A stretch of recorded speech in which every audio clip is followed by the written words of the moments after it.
want to take a little more detailed look right now at Time in a Bottle. The arrangement that I have of this is, again, for just one guitar as if you're going to sing. It's not really what's going on with the two guitars where Jim Croce was doing something like what we're going to be doing, and his partner, lead guitar player Maury there, was playing a little leads and fills that made the song absolutely beautiful. But this is more of an arpeggio exercise, just designed to have you play the same pattern on every chord. The pattern is going to be thumb hitting the bass, and then your index finger, your middle finger, and your ring finger back to your middle and back to your index in a rotation of 6/8 notes, although it's in 3/4 time. We have, so on D minor it sounds like this. So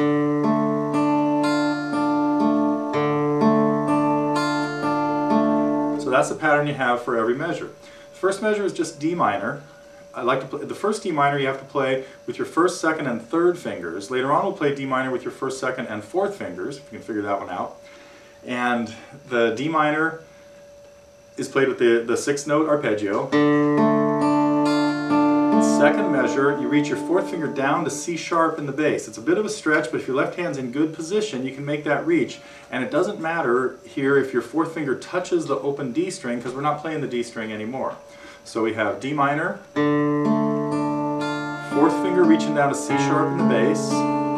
Now the bass descends another half step to C. Well, for this I like to have people switch their fingers and have your third finger go to C and your fourth finger go back to the D that your third finger just left.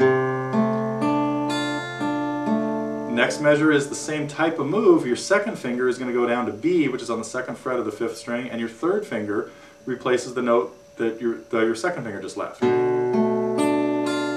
So it's a great left-hand exercise because you've got, each time you have to move 2 fingers. Now I'm going to move my third and fourth, having them switch positions. Now I'm going to move my second and third and basically have them switch positions.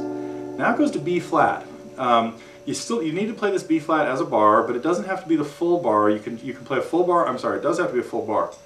Bar across the first fret, but you only need 2 other notes down. You need your fourth finger at the 3rd fret of the 2nd string and your third finger at the 3rd fret of the 3rd string, because those are the only strings we're going to play. You don't have to have, in a lot of other songs we need a full B flat where we're playing all 3 notes at the 3rd fret. You have the 2nd, 3rd, and 4th strings played either like this, with your third finger being a second bar, or like this with your second, third, and fourth fingers. We'll talk more about that chord and variations of it in other lessons. But so we come from B flat to G minor. G minor would normally be a full bar at the 3rd, and then your 2 fingers shaped like an E minor chord, with your 3rd finger at the 5th fret of the 5th string and your 4th finger at the 5th fret of the 4th string. But since we're not going to play the 3rd or 4th, the 4th or 5th strings, you just need to put the bar on. You're going to hit the 6th string in the bass with your thumb, and your fingers are going to run through that pattern. Then it's going to go to F, and you don't have to have the whole F on as well, but you do need the full bar and at least your second finger on the 3rd string, 2nd fret. I still like to have my 3rd finger on the 4th string at the 3rd fret. This is a really normal way of needing to play an F chord in lots of fingerpicking songs. Leaves your 4th finger free to do other stuff, but you have all the chords, all the strings covered that you need. You're not going to play the 5th string on this chord. Okay, let me run through the whole little sequence. Hopefully you have the tablature there sitting in front of you. So we have D minor, D minor with C sharp in the bass, D minor with C in the bass, D minor with B in the bass, B flat, G minor, single bar. Oh, it doesn't go to F yet there. It goes to A7 right then. 2 measures of A7. The next time around it goes to F in that same spot. So we have D minor with C sharp, D minor with C, D minor with B, B flat, G minor, and 2 measures of A7. And your thumb plays, of course, the bass note that always would play the root of the chord, which could be on the 4th, 5th, or 6th string, depending on what chord you're playing. Or in the case of all those D minors with unusual bass notes, you're playing the 5th string on most of them. I guess on all of them. So the second time through, the bass is not descending by half steps like it just did there. It's descending by full steps. So we start with D minor, but we're going to go to D minor with C in the bass in the 2nd measure. So what you need to do here is start this D minor with your 1st, 2nd, and 4th fingers So your third finger is ready already to go to the C in the bass at the 3rd fret of the 5th string. So now we have this, D minor with C in the bass, to the B flat, to the G minor, to our F, back to G minor, and then 2 measures of A7 again. So, here's the whole verse.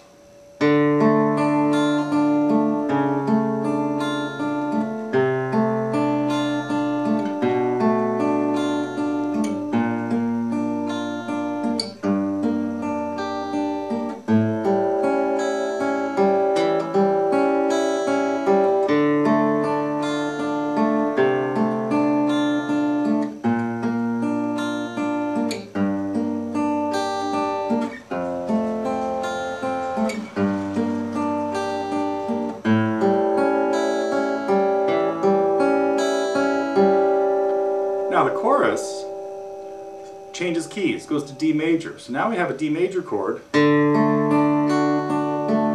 followed by D with C sharp in the bass. So the same deal, you play that D chord, you reach your little finger down to the 4th fret of the 5th string. Again, a bit of a stretch, but if you're in good position, it's not that big a deal. To B minor, full bar at the 2nd, your other finger's in the shape of an A minor chord. Cool move here.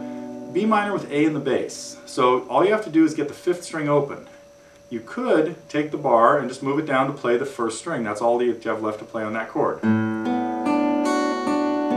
You could also just rock the bottom part of the bar off of the guitar, something like that, and just keep playing the note on the 1st string with this right there, with that little part of your finger. That would look like this, B minor with A in the bass.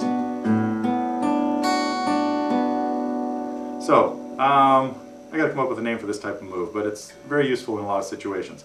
No big deal though to do this. And just move the whole tip of your finger down. You have plenty of time before that note has to ring. To a G chord, again I like to play G with my 3rd finger on the 6th string, 4th finger on the 1st string, and 2nd finger on the 5th string, although we don't even need your 2nd finger here. Here I have people go to a G with F sharp in the bass. So you just move your 2nd finger to the 2nd fret of the 6th string, to an E minor chord where you don't even need to put your fingers down, but it's a good habit because you're not going to play the 2 strings that you have fingers on here. Okay, don't do that. Then to A7 again. So that line, that 8 measures, is then done twice in the chorus.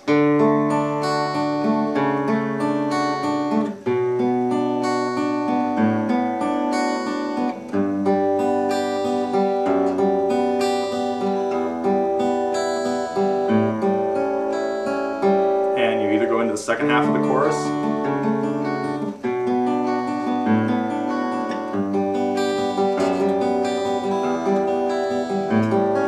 or back to the D minor section of the verse.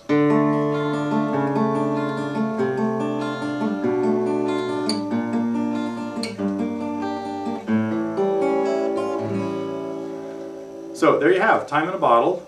The chord progression, D minor is all there on the tab. For the verse is in the key of D minor and the chorus is in the key of D major, mostly built around a descending bass line, and your right hand just keeps up this arpeggio pattern in 3/4 time.